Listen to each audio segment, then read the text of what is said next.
Je te donne les actifs clés que tu devrais retrouver dans tes produits cosmétiques pour pouvoir résoudre ce problème de points blancs.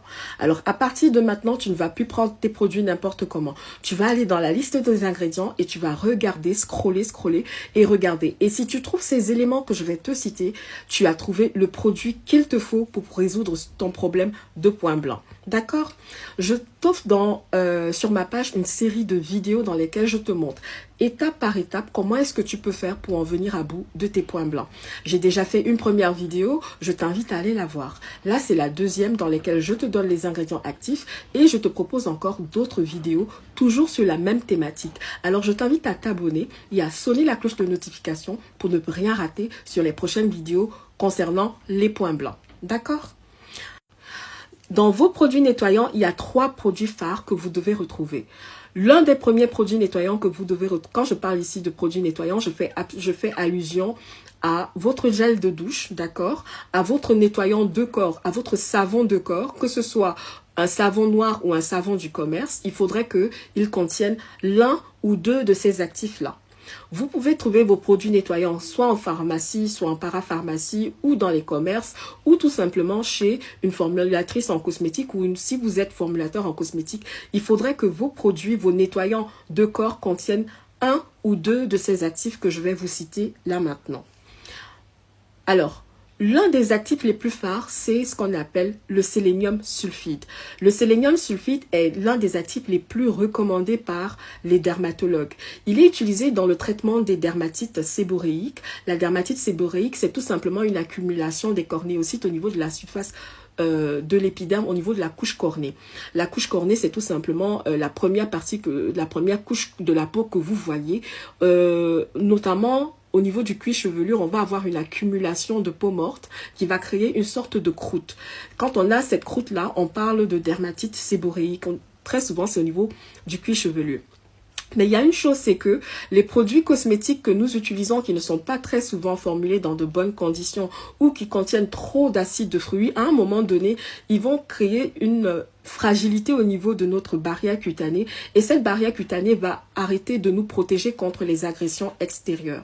Et c'est cette fragilité de la barrière cutanée qui va multiplier, n'est-ce pas, qui va créer un déséquilibre au niveau du microbiome de la peau. Le microbiome de la peau, c'est tout simplement l'ensemble des bonnes et des mauvaises bactéries qui sont contenues sur notre peau.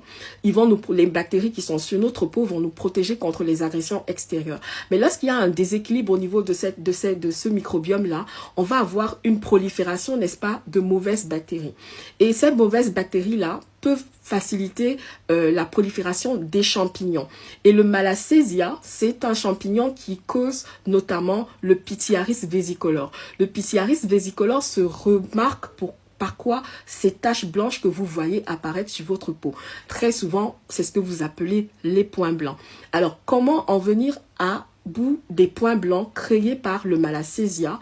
On va tout simplement utiliser ou adapter notre routine en utilisant des produits nettoyants qui contiennent le sélénium sulfide. Le sélénium sulfide contient à la fois du sélénium et du soufre. Le sulfide ici fait allusion au soufre. D'accord? Donc, ça, c'est le premier actif que je vous recommande de rechercher dans vos produits nettoyants.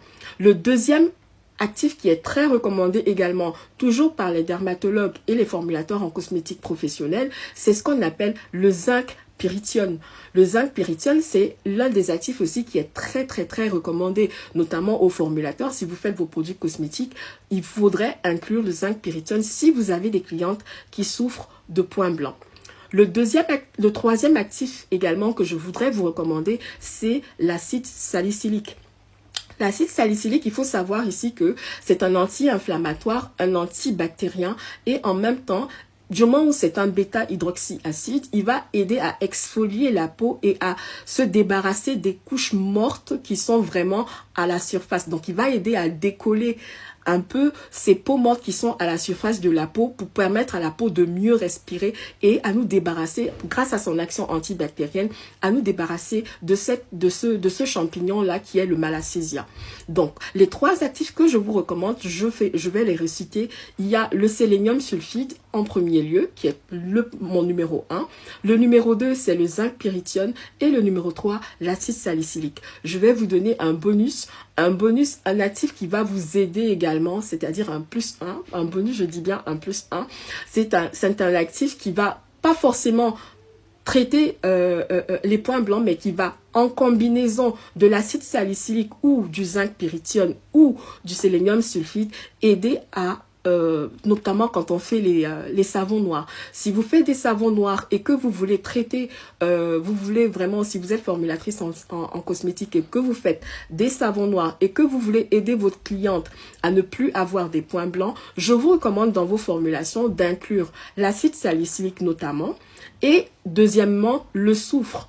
D'accord? Le soufre qu'on utilise de façon artisanale, que nos grands-mères utilisaient, la pierre jaune, vous pouvez l'écraser et la rajouter en concentration de 2 à 5% en fonction de l'intensité des points blancs. Vous êtes formulatrice, si vous voulez en savoir plus, venez me voir, on pourra en discuter. Par rapport à l'acide salicylique, je vous recommande d'utiliser une concentration de 0,5 à 2%, toujours en fonction de l'intensité du problème de votre cliente. Maintenant, à défaut d'utiliser le soufre normal, c'est-à-dire à l'ancienne la pierre jaune, je recommande aux formulatrices professionnelles d'utiliser ce qu'on appelle le méthylsulfonate méthane, le MSM. Le MSM, vous pouvez très bien l'inclure dans vos gels de douche, dans vos savons noirs pour pouvoir arriver à résoudre ce problème de points blancs en combinaison avec l'acide salicylique. Alors, si vous voulez mettre du MSM dans vos formulations cosmétiques, je vous invite à l'utiliser entre 2 à 5% dans vos savons. N'oubliez pas, le pH compte énormément pour une bonne efficacité de vos produits cosmétiques. Je vous invite à me suivre si vous voulez en savoir encore un peu plus. Je vous donne la suite. Après, dans cette vidéo, je vais vous parler des plantes que nous pouvons inclure dans nos préparations ou bien des extraits botaniques que vous devrez retrouver dans vos produits cosmétiques pour pouvoir continuer à lutter contre les points blancs. On parlera des crèmes, on parlera également des huiles. Donc, enregistrez si vous êtes intéressé. Et n'oubliez pas, partagez.